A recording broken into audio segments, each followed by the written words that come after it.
So, I want to ask you a question today. What do you think beer, footwear, and tea have in common? The answer is mugwort. Mugwort is a plant. It grows about 4 to 6 feet tall.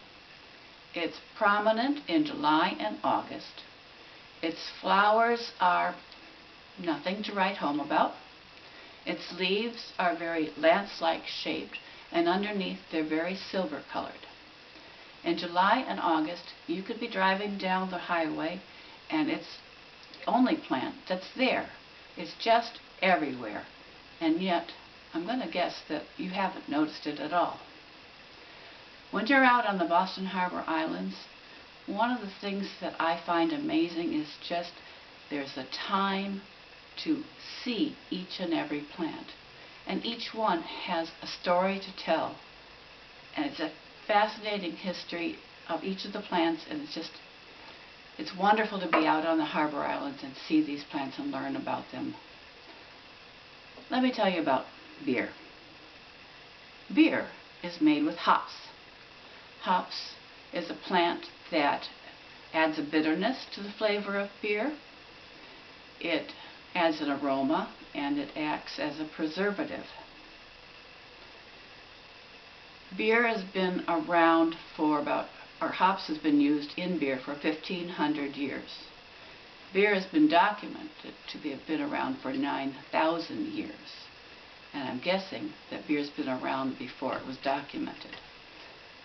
Before we used hops, we used mugwort. Chalk up one for mugwort.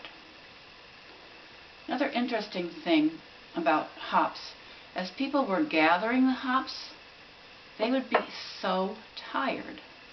They kind of got a reputation for just being a lazy bunch of people, until finally they discovered that there's actually a sedative quality in the hops. And there's the same sedative quality in mugwort. And so both hops and mugwort have been and still are used to stuff a pillow to help one sleep better. And there are stories of using mugwort to help enter a light sleep where one might dream, and therefore those dreams would foretell the future. Interesting stories. To move on to footwear. People have been using footwear ever since they first stubbed their toe. They're using anything they can find around them to wrap around their feet, and make them more comfortable. Turns out that mugwort is one of those plants that adds a soothing quality that helps the feet. Roman soldiers have been known to add mugwort to their shoes before they went off. And just last week I saw a patent that included mugwort in the cushioning of the footwear. So it is still being used. Tea. Yes, mugwort is used in tea.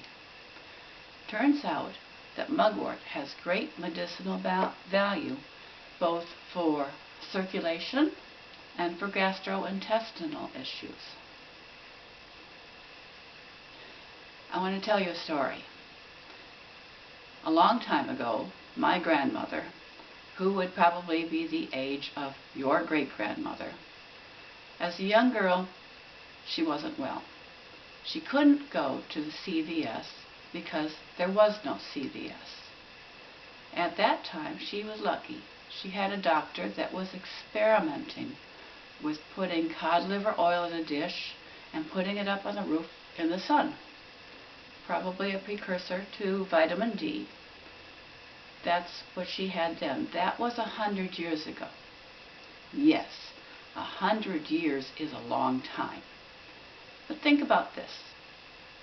People have been around for tens of thousands of years. 100 years is just a little bit of that time. All the rest of that time, people were using plants to cure every ache and pain.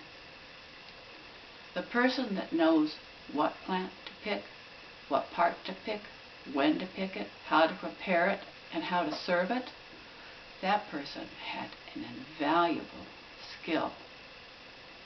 And plants today still have those secrets locked up inside them. That's what makes them so interesting. I want to leave you with a story. Once upon a time, sometime between Eve and, let's say, your great-great-grandmother, that grandma, she wasn't feeling well.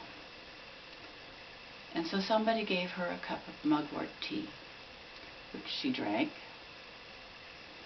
and she began to feel better. So she put on her shoes, and she went to the party, where she had a beer, and she met your grandfather. And therefore, you would not be here today if it weren't for mugwort. Thank you.